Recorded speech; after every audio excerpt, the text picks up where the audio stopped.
Boom, boom, boom, the sharp, thunderous detonations echoed through the cold mountain air as Plitterback flowers burst open in brilliant, riotous explosions of color.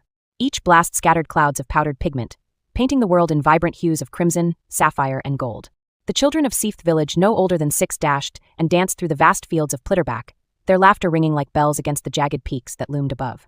With every eruption, the youngsters' skin and clothes became dusted with the bright pigments, transforming them into living mosaics of joy and chaos.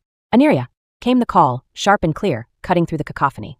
The voice belonged to a woman standing at the edge of the flower beds, far from the riotous play. She watched with a measured calm, her bright golden brown eyes narrowed against the harsh glare of the winter sun. Her black hair was pulled back into a low ponytail, strands catching the faint glimmer of the cold light.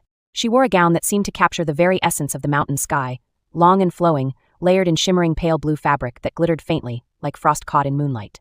The fabric darkened gradually at the hem, edged with a delicate band of gold trim that caught the sun with every subtle movement. Draped across her shoulder was a sash of rich teal, embroidered with swirling, vine-like patterns in gold thread, the edges scalloped with a golden border that spoke of quiet, refined tradition.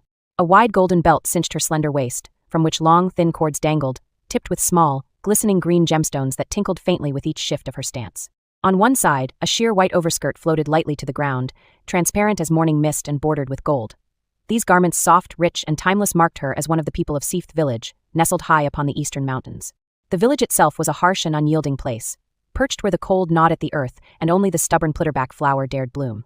No magic stones lay beneath this frozen ground to spark desire or conquest. No crops could be coaxed from the soil, except for the wild Plitterback, bitter and useless as food to any but the frostborn.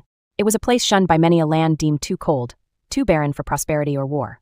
But for the frostborn humans known as the Dialas, it was home, a race looked down upon by the warmer world, capable of thriving in frostbite's embrace, and the only ones who could taste the bitter blooms of the Plitterback.